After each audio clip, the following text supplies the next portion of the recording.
கிறிஸ்துவில் அன்பானவர்களே, இயேசு கிறிஸ்துவின் நாமத்தில் உங்களை வாழ்த்துகிறேன். இன்றைய அனுதின உணவிற்காக கர்த்தர் நமக்கு கொடுக்கிற வார்த்தை சங்கீதம் 70:5.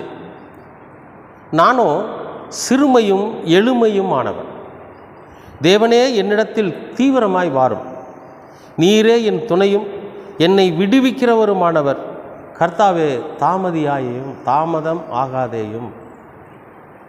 இங்கே சங்கீதக்காரன் தாவீது ஒரு ஆண்டவரை கூப்பிட்ற மாதிரி, ஒரு பிரச்சனையிலேருந்து விடுவிக்கப்படுவதற்காக.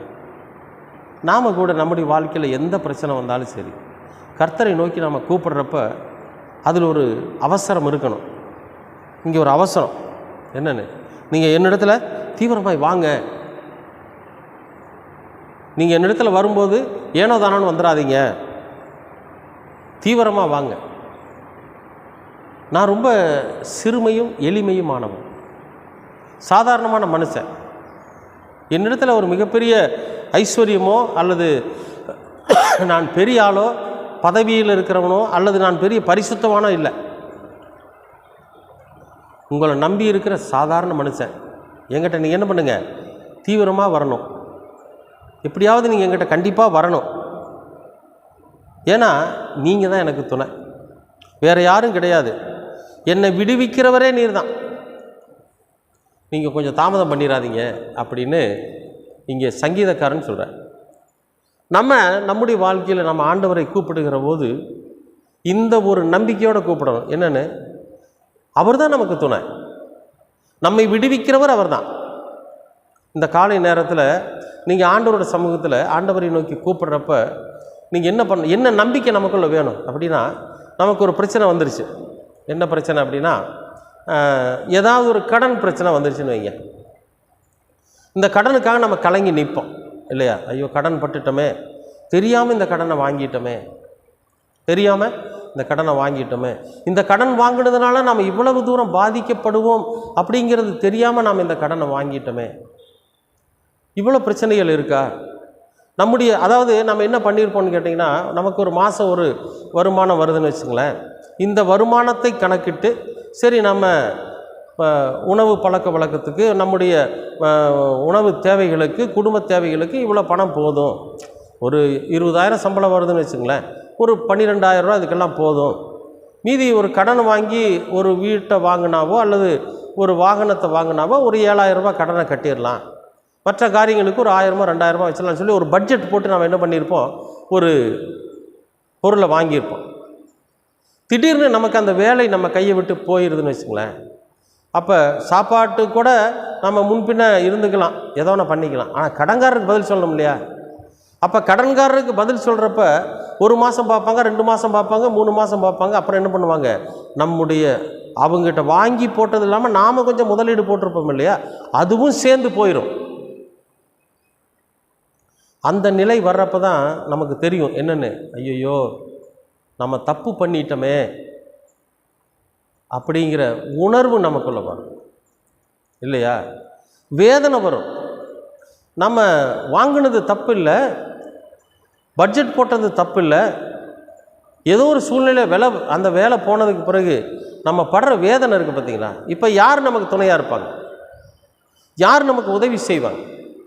யாராவது ஒருத்தர்கிட்ட போய் நீங்கள் பணம் கேட்டிங்கனாவோ உதவி கேட்டிங்கனாவோ, எப்பா உனக்கே வேலை இல்லை, நான் எப்படி உனக்கு உதவி செய்ய முடியும்னு சொல்லுவாங்களா மாட்டாங்களா? சொந்த அண்ணன் தம்பிகிட்ட போய் கேளுங்க, சகோதரிகிட்ட போய் கேளுங்க. அவங்க என்ன தெரியுமா சொல்லுவாங்க, உனக்கே வருமானம் இல்லை, நான் கொடுத்த பணத்தை எப்படி நீ திருப்பி கொடுப்பேன்னு கேட்பாங்களா இல்லையா?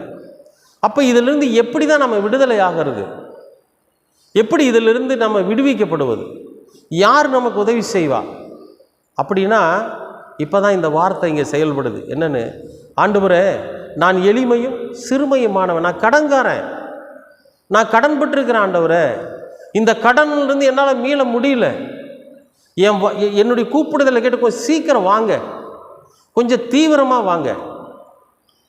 நான் ஐஸ்வர்யமான பணக்காரனை இல்லை, நான் கடன்காரன், எனக்காக நீங்கள் இறங்கி வாங்க, எனக்கு நீங்கள் மட்டும்தான் துணை, இந்த கடனிலிருந்து என்னை விடுவிக்க போகிறது நீங்கள் தான் அப்படிங்கிற அந்த நம்பிக்கை இருக்க பாருங்க, கடவுள் கண்டிப்பாக மிகப்பெரிய அற்புதத்தை செய்வாருங்க.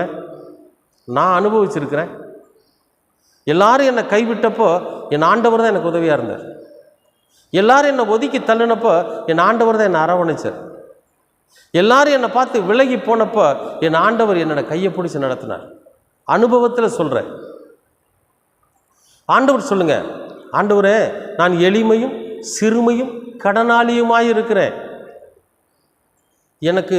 எனக்கு கடன் கொடுத்தவங்களாம் என்னை ரொம்ப நசுக்கிறாங்க. என்னுடைய உடமையும் சேர்ந்து போயிரும் போல இருக்கு. நான் செஞ்ச கொஞ்சம் முதலீடு இதில் போயிட மாட்டிருக்கு. என் குடும்பம் ரொம்ப அவதிப்படுது. அதனால் கொஞ்சம் சீக்கிரம் வாங்க, கொஞ்சம் தீவிரமாக இறங்கி வாங்க. நீங்கள் தான் எனக்கு துணையாக இருப்பீங்க. எனக்கு யாருமே துணை இல்லை. நான் யாரை போய் அணுகுனாலும் அவங்க என்னை விட்டு விலகி போயிடுறாங்க. நீங்கள் தான் எனக்கு துணை. இந்த கடன்லேருந்து என்னை விடுவிக்க போகிறது நீங்கள் தான். எனக்கு வழிவகுத்து கொடுக்க போகிறது நீங்கள் தான். எனக்கு அதுக்கான வேலையை கொடுக்க போகிறது நீங்கள் தான். தயவு செஞ்சு வாங்கன்னு சொல்லி ஆண்டவர்கிட்ட கேளுங்க. அடுத்த நிமிடம் உங்களுக்கு பதில் வரும். அடுத்த நாள் உங்களுக்கு பதில் வரும்.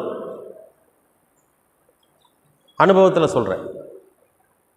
என் அன்பு சகோதரர்களே, சகோதரிகளே, அன்பானவர்களே, ஆண்டவரை நோக்கி கூப்பிடுங்க. தீவிரமாக வான்னு சொல்லுங்கள். தீவிரமாக வாங்கன்னு சொல்லுங்கள். எனக்கு துணை நீங்கள் தான் சொல்லுங்கள். என்னை விடுவிக்க போகிறவர் நீங்கள் தான் சொல்லுங்கள். உண்மையாக உத்தமமாக இருதயத்தின் ஆழத்திலிருந்து கூப்பிடுங்க. கர்த்தர் இறங்கி வந்து உங்களை விடுவிப்பார். விசுவாசிக்கிறீங்களா? அப்போ நீங்கள் ஜெபம் பண்ணுங்கள். அன்பின் பரலோக தெய்வமே, உமக்கு ஸ்தோத்திரம். நீரே எங்களுக்கு துணை, நீரே எங்களை விடுவிக்கிறவர். நாங்கள் எளிமையும் சிறுமையும் கடனாளிகளுமாய் இருக்கிறோம். கர்த்தர் தாமே எங்களுடைய வேதனையை அறிந்து, எங்கள் உள்ளத்தில் உள்ள கஷ்டங்களை அறிந்து, அவசர நிலையை அறிந்து நீர் தீவிரமாய் வந்து எங்களை விடுவிக்க வேண்டுமாய் செபிக்கிறோம். எல்லா பிரச்சனைகளிலுமிருந்து கர்த்தர் எங்களுக்கு விடுதலை தர வேண்டுமாய் செபிக்கிறோம். இந்த காலை நேரத்தில் கர்த்தர் எங்கள் ஜெபத்தை கேட்டு தீவிரமாய் வருவீர் என்று விசுவாசிக்கிறோம். எல்லாவற்றையும் இரட்சகராம் இயேசு கிறிஸ்துவின் வழியாய் கேட்கிறோம் நல்ல பிதாவே. ஆமேன், ஆமேன், ஆமேன்.